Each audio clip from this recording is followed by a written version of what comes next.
എല്ലാവർക്കും നമസ്കാരം. ഇന്ന് നാരായണീയം 26-ാം ദശകത്തിലെ 2-ാമത്തെ ശ്ലോകത്തെക്കുറിച്ച് ചിന്തിക്കാം.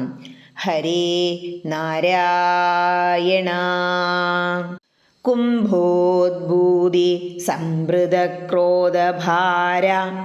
സ്തബ്ധാത്മാ ത്വം ഹസ്തിഭൂയം ഭജേതി ശബ്ദ്വാധൈനം പ്രത്യഗാത് സോപി ലേഭേ ഹസ്തീന്ദ്രത്വം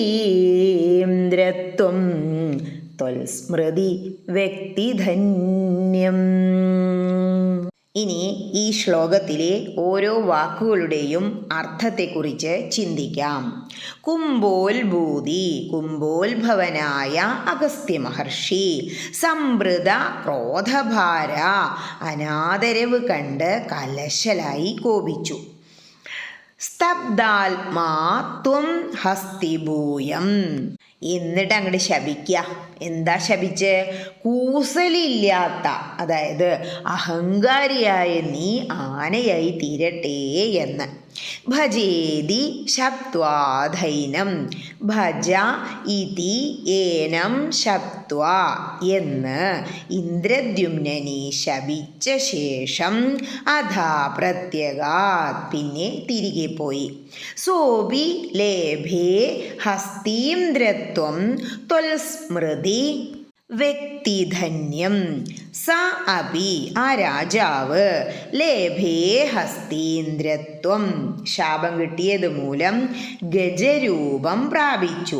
ഈ ഗജരൂപം കിട്ടിയിട്ടും ത്വൽസ്മൃതി, അങ്ങയെ സ്മരിച്ചതുമൂലം വ്യക്തിധന്യം, ധന്യനായി കഴിഞ്ഞുകൂടി. ഇനി ഈ അർത്ഥങ്ങളെല്ലാം മനസ്സിൽ വച്ചുകൊണ്ട് ആ ശ്ലോകം ഒന്നുകൂടി ചൊല്ലി നോക്കണം. എന്താ പറയണേ?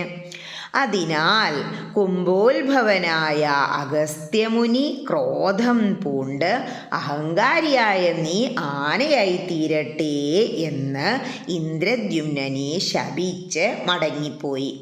ഇന്ദ്രദ്യുമ്നനോ അങ്ങയെക്കുറിച്ച് സ്മരണയുണ്ടായ കാരണം ധന്യമായ ഗജവീരാവസ്ഥ പ്രാപിച്ച് സുഖമായി ജീവിക്കുകയും ചെയ്തു. ഈ ശ്ലോകത്തിൽ നിന്ന് 2 കാര്യങ്ങൾ നമ്മൾ മനസ്സിലാക്കണം. ഒന്ന്, ആപത്തിലും ഭഗവത് ഭക്തന്മാർക്ക് യാതൊരു കൂസലും ഉണ്ടാവില്ല. ഇവിടെ ആനയാകട്ടെ എന്ന് ശപിച്ചു. എന്നിട്ടും ഇന്ദ്രദ്യുമ്നൻ എന്ന ആ രാജാവ് ഭഗവത് സ്മരണയോടെ തന്നെ ജീവിച്ചു. അതുകൊണ്ടാണ് ആനയായിട്ടും ശാപം കിട്ടിയിട്ടും ഭാവിയിൽ മോക്ഷം ലഭിച്ചത്. മറ്റൊന്ന്, പലരും ഞാൻ ഭക്തനാണ് എന്നു പറയും, ഭക്തിമാർഗത്തിലൂടെ സഞ്ചരിക്കുകയും ചെയ്യും. എത്ര ഗ്രന്ഥങ്ങൾ വായിച്ചാലും പ്രഭാഷണം കേട്ടാലും അവർക്ക് മനസ്സിന് ഒരു പക്വത, ഒരു പാകം വരില്ല. അങ്ങനെയുള്ള ഒരു വ്യക്തിയുടെ അവസ്ഥയാണ് ഈ രാജാവിനെ ഇവിടെ കാണിക്കുന്നത്.